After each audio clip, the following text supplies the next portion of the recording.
विद्यार्थी मित्र नमस्कार, मी कुशल क्षीरसागर आमच्या इनोव्हेटिव्ह व्ही पब्लिकेशनच्या डिजिटल प्लॅटफॉर्मवर आपले हार्दिक हार्दिक स्वागत करतो। विद्यार्थी मित्रांनो, मागील व्हिडिओमध्ये आपण लेसन क्रमांक 52 म्हणजे कॅपॅसिटरची जोडणी याविषयी माहिती पाहिली। आज आपणाला युनिट क्रमांक 8 म्हणजे एसी सर्किट मधील जे लेसन क्रमांक 53.1 व 53.2 डायरेक्ट करंट आणि अल्टरनेटिंग करंट याविषयी माहिती पाहिजे आहे। विद्यार्थी मित्रांनो, हा लेसन जेव्हा पूर्ण होईल तेव्हा आपणास डायरेक्ट करंट म्हणजे काय, अल्टरनेटिंग करंट म्हणजे काय आणि त्यांचे फायदे काय, त्यासोबतच अल्टरनेटिंग प्रवाहाची निर्मिती कसं करायचं, त्यानंतर साइन वेव्ह, त्याच्यासोबत क्षणिक किंमत, त्याच्यानंतर त्याचे जे एसी व्होल्टेजेस आहेत ते आणि करंटच्या किमती कसं काढायचं, त्यासोबत पीक व्हॅल्यू किंवा maximum value, then peak to peak value and then RMS value and last one is average value म्हणजे सरासरी किंमत, याची सर्व माहिती पाहिजे आहे। चला तर मग सुरू करूयात। विद्यार्थी मित्रांनो, DC that is direct current आणि डायरेक्ट करंट म्हणजे काय की one directional flow of electric charge. या ठिकाणी तुम्ही बघू शकता की हा झाला तुमचा एक डायरेक्शनल इलेक्ट्रिक चार्ज, ठीक आहे। त्याच्यासोबत त्याचा मी तुम्हाला सिम्बॉल पण दिलेला आहे। काय असते की इलेक्ट्रॉनची जी थेअरी आहे त्या इलेक्ट्रॉनच्या थेअरीनुसार जे पण इलेक्ट्रॉन्स निगेटिव्ह पोलॅरिटी जे आहे तर त्या पोलॅरिटी कडून पॉझिटिव्ह पोलॅरिटी कडे त्या व्होल्टेजच्या सोर्स नुसार वाहतात। हे बघा, हे जे मी तुम्हाला डायग्राम दाखवलेली आहे या सगळ्यामध्ये काय आहे, एक जो आपला ड्राय सेल आहे तो डीसी व्होल्टेज सोर्स मुळे वाहतो। हे बघा या ठिकाणी हे असं, ओके, हे आपला बॅटरी। डीसी ची पोलॅरिटी ही फिक्स ठेवून करंट जो आहे तो एकाच दिशेने वाहतो।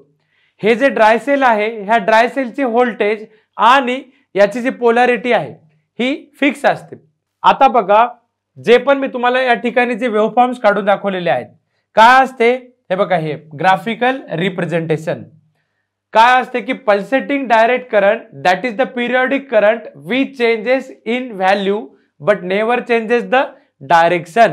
DC variable supply that is a supply source whose output voltage can be varied through the some control manual or electronic. आता याचे एक्झाम्पल बघू। जर समजा आपल्याला 10 व्होल्ट डीसी पाहिजे असेल तर आपल्याला काय करायचं, सगळ्यात आधी सेटिंगला सिलेक्ट करायचं। But if you need 15 volt DC then you can change the setting and use 15 volt DC. Therefore, the direct current may be converted into the alternating current with the help of। मित्रांनो, जर समजा मला विचारलं की AC पेक्षा DC चा फायदा काय असेल तर मी काय सांगेल की डीसी हा म्हणजे डीसी ला ट्रान्समिशन साठी फक्त 2च वायर लागतात, तर 3 फेज एसी साठी मला 4 वायर लागतील।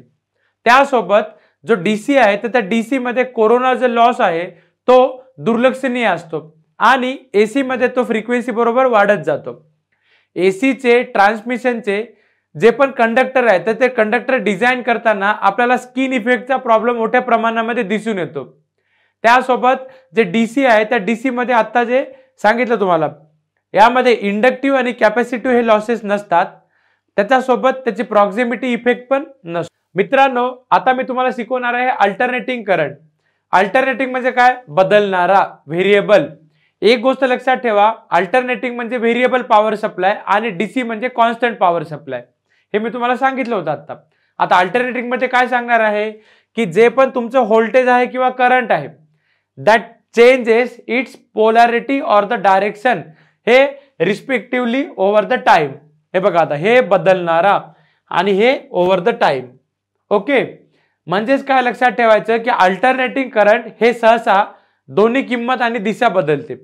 But the induced current does not flow unless the generator is electrically connected to an external circuit with electrical load such as the light bulb as shown in the figure।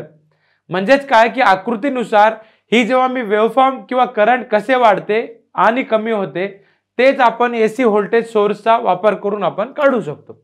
मित्रांनो, alternating करंटची जे पण आपण information शिकलो त्याच्यानंतर बघा आता alternating प्रवाहाची निर्मिती कसं आहे। काय असते की एसी मिळवण्याची जे पण मूलभूत पद्धत आहे ते एसी जनरेटर वापरून पण आहे। आणि जनरेटर ही एक अशी मशीन आहे की ज्यामध्ये मॅग्नेटिझम वापरून आपण मेकॅनिकल पॉवरला इलेक्ट्रिकल पॉवर मध्ये कन्वर्ट करून घेतो. हे बघा, हे जे दोन्ही डायग्राम आहेत याच्यामध्ये मी तुम्हाला त्याचे जनरेटरचा मेन प्रिन्सिपल सांगितलेला आहे. याच्यामध्ये काय असते, इलेक्ट्रोमॅग्नेटिक फील्ड. म्हणजेच काय, मॅग्नेटिक फील्ड मध्ये जर मी एखादा कंडक्टर फिरवला तर त्या कंडक्टर मध्ये व्होल्टेज जे आहे ते इंड्यूस्ड होते. आणि याच मॅग्नेटिक फील्ड मध्ये आपण जर वायरचे लूप वापरलं तर जे पण वापरलेलं जे लूप आहे ते फिरवलं तर जे कंडक्टर आहे त्या कंडक्टर भोवतीचे चुंबकीय क्षेत्र बदलते आणि त्याच कंडक्टरमध्ये इलेक्ट्रॉन्स हे मुक्त होऊन वाहू लागतात. वायर मधील जे पण रिलेटिव्ह मोशन असेल आणि मॅग्नेटिक फील्ड असेल त्यामुळे त्या वायरच्या टोकामध्ये आपल्याला व्होल्टेज इंड्यूस्ड होते. आणि हे जे लूप आहे ह्या लूप मध्ये आपण जो लागणारा जो फोर्स आहे तो आपल्याला काय वेगवेगळ्या सोर्स कडून मिळतो. and that is why by using the turbine water the waveform of AC will be look like this. आणि जे पण वायर मधील जे रिलेटिव्ह मोशन आहे आणि जे मॅग्नेटिक फील्ड आहे या दोन्हीमुळे पण काय त्या वायरच्या टोकामध्ये व्होल्टेज जे आहे ते इंड्यूस्ड होईल व तुमचा जो लूप आहे त्या लूपला फिरण्यासाठी जो लागणारा फोर्स असेल तो आपल्याला वेगवेगळ्या सोर्स कडून मिळेल. And that is by using turbine, water, etc. The waveform of AC will be look like this as shown in the figure. मित्रांनो, साइन वेव्ह काय असते की जेव्हा पण आपली मॅग्नेटिक फील्ड जेव्हा त्या मॅग्नेटिक फील्ड जे आहे तर त्या मॅग्नेटिक फील्ड मध्ये कॉइल जेव्हा फिरत असते तेव्हा काय एक आपल्याला व्होल्टेज वेव्हफॉर्मचा शेप निर्माण होतो. त्यालाच आपण म्हणायचं साइन वेव्ह. काय म्हणायचं त्याला, साइन वेव्ह. निर्माण झालेले जे साइन वेव्हचे व्होल्टेज आहे ते त्याच्यासोबत त्या व्होल्टेजची किंमत आणि त्याची पोलॅरिटी पण बदलते. जर आपण कॉइल स्थिर वेगाने फिरली तर चुंबकीय रेषाचे जे बल आहे ते प्रति सेकंदाला कट होतात आणि त्याच कॉइलच्या स्थितीनुसार ते बदलतात. व जेव्हा तुमचा हा कॉइल चुंबकीय क्षेत्राला समांतर असेल म्हणजेच काय पॅरलल असेल आणि ते फिरेल त्यावेळी काय तुमची चुंबकीय रेषा आहे त्या कॉइलला छेदणार नाही. म्हणून त्यावेळी कॉइल मध्ये विजेचा दाब पण निर्माण होणार नाही. त्यासोबतच बघा, जेव्हा पण आपली कॉइल ही चुंबकीय क्षेत्राच्या काटकोनात फिरते मग त्यावेळी काय की ती जास्तीत जास्त ते चुंबकीय रेषा कट करते. दिसलं? म्हणून त्यावेळी जास्तीत जास्त किंवा पीक व्होल्टेज निर्माण होते. कोणतं व्होल्टेज निर्माण होते? पीक व्होल्टेज. आणि त्या दोन पॉइंट मध्ये ते व्होल्टेज त्याच्यानुसार बदलत राहते. and that's why because of the slip ring and the brushes it reverses the current direction in the coil every half a turn and that allows the coil to always turn in the clockwise direction. आता मी हे जे तुम्हाला diagram दाखवलेले आहे या ठिकाणी बघा हे वेगवेगळ्या डायरेक्शन म्हणजे 5 स्थितीमध्ये कॉइल फिरवलेली आहे. दिसलं? व्होल्टेज कसं वाढते आणि कमी होते कॉइलच्या पूर्ण एका फेऱ्यामध्ये तो ग्राफ आपण दाखवू शकतो. दिसला का? या ठिकाणी बघा तुम्ही हे 0 to 360 डिग्री रोटेशन. मित्रांनो, जेव्हा पण आपण हे सगळं जे एसी साइन वेव्ह व्होल्टेज किंवा करंट जे बोललो तर त्या अल्टरनेटिंग करंट बद्दल जेव्हा आपण अभ्यास करतो तेव्हा आपल्याला काही जे मेन पॉइंट्स आहेत त्याच्या आपल्याला माहिती असणं आवश्यक आहे. सगळ्यात आधी काय, सायकल म्हणजे काय, पिरियड म्हणजे काय, फ्रिक्वेन्सी म्हणजे काय, त्याच्यानंतर इन्स्टंटेनियस व्हॅल्यू कशी काढायची, व्होल्टेज आणि करंट व्हॅल्यू कसं फाइंड करायचं, त्यासोबत पीक और मॅक्झिमम व्हॅल्यू कसं, त्यानंतर peak to peak value, RMS value, average value and then form factor.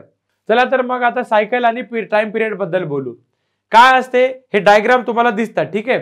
आता बघा, the time taken for an AC waveform to complete one full pattern from its positive half cycle to the negative half cycle and then back to its zero baseline again, that is called a cycle and one complete cycle. हे जे आहे the time it takes for one complete cycle of the AC signal is called the time period, capital T.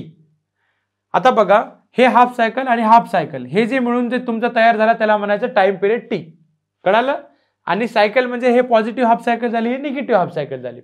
पुन्हा तो बॅकला काय झाला, ओरिजिनला आला. म्हणून मी काय म्हणलं, the time it takes for one complete cycle of the AC signal is called as time period T. And what is the unit of that period? That will be measured in seconds. हा time period कशामध्ये मोजायचा? Second मध्ये. Number of oscillations completed in one cycle. यालाच आता मराठीमध्ये काय सांगायचं की एका सेकंदामध्ये पूर्ण होणाऱ्या जे पण सायकलच्या संख्या आहेत तर त्या संख्येस काय म्हणायचं? Frequency. Frequency is denoted by capital F आणि त्याचे युनिट काय आहे? हर्ट्ज. काय आहे? हर्ट्ज. म्हणजे सायकल पर सेकंडलाच आपण हर्ट्ज मध्ये मोजतो. आता आपली जे भारतामधली जे स्टँडर्ड रेटेड फ्रिक्वेन्सी आहे दॅट इज अराउंड 50 हर्ट्ज. म्हणजे समजा सिंगल फेज सप्लाय असेल तर 230 व्होल्ट 50 हर्ट्ज AC सप्लाय. आणि बाकीच्या देशामध्ये जे फ्रिक्वेन्सी आहे ते जवळपास 50% आपल्याकडे जर असेल तर त्यांच्याकडे 25% पण असू शकते. आता अमेरिकेमध्ये जर तुम्ही बघितलं तर 25 हर्ट्जच फ्रिक्वेन्सी आहे आणि आपली फ्रिक्वेन्सी 50 हर्ट्ज आहे. इंडियन इलेक्ट्रिसिटीच्या नियमानुसार ही केवळ 3% कमी किंवा जास्तीत जास्त बदल आपण अपेक्षित करू शकतो. मला जर एखाद्या गोष्टीची क्षणिक किंमत काढा म्हणलं म्हणजे काय म्हणलं की इन्स्टंटेनियस व्हॅल्यू तर मी त्याला काय डिफाइन करेल? Instantaneous value of AC current is defined as the value of the current at a particular instant irrespective of the given value which may be the average over the entire cycle of its AC and value is depend upon the angle. मग या ठिकाणी तुमचे angle कोणते कोणते आहेत? I1, I2, I3 up to IN.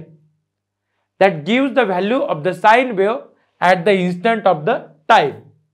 AC voltage आणि करंटचे जे किमती आहेत ते कसं काढणार आपण?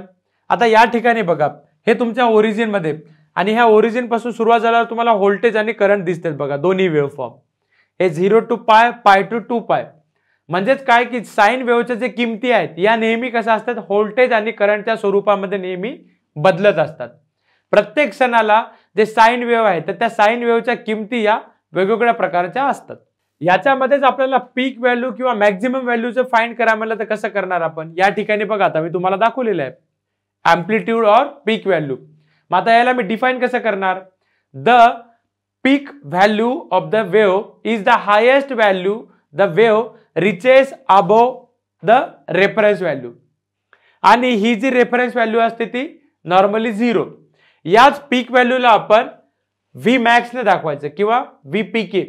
यालाच आपण काय म्हणू शकतो? एम्प्लिट्यूड.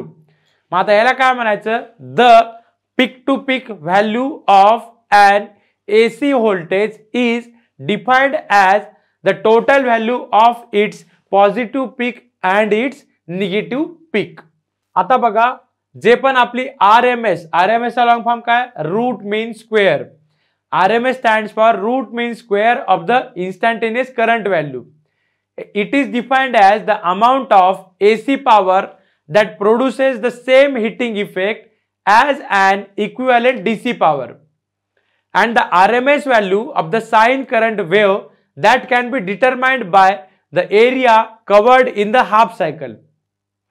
समान कालावधीनुसार जे पण निर्माण होणारे AC करंट आहे तर त्या AC करंट मधील एका सायकल वरून आपण त्याची इन्स्टंटेनियस व्हॅल्यू काढू शकतो. याची प्रत्येक जे आहे ते किमतीचा सरासरी वर्ग आणि त्याची वर्गमूळ हे झाली त्याची RMS व्हॅल्यू. आपल्याला जर इन्स्टंटेनियस व्हॅल्यू काढायची असेल तर आपण या पद्धतीचा उपयोग करू शकतो. आता या किमतीमध्ये काय वर्गामध्ये घ्यायचं कारण की काय की जे उष्णतेचे परिणाम असतात ते त्या कंडक्टरच्या तसेच त्या व्होल्टेजच्या स्वरूपामध्ये नेहमी वाढत असतात. सरासरी किंमत त्याला आपण काय म्हणतो? Average value. जी पण आपली AC सायकल आहे त्या AC सायकल मधील जे पण क्षणिक किंमत होती तर त्या बेरजेच्या सरासरीचे त्याची काय म्हणायचं? Average value. त्यालाच आपण म्हणतो सरासरी किंमत. The average value of the AC sinusoidal current or the voltage is equal to 0.637 times of its peak value. म्हणजेच आता इथे बघा की जे पण मी तुम्हाला हे जे डायग्राम दाखवले ते एका पूर्ण सायकलची किंमत जर आपण घेतली तर त्याची ॲव्हरेज व्हॅल्यू 0 येते. म्हणून अर्ध्या सायकल मधील जर आपण किंमत ही आपण कसं काढू शकतो? बघा आता हे असेल आपलं I ॲव्हरेज. I ॲव्हरेज जर मला काढा म्हणलं तर मी काय सांगेल?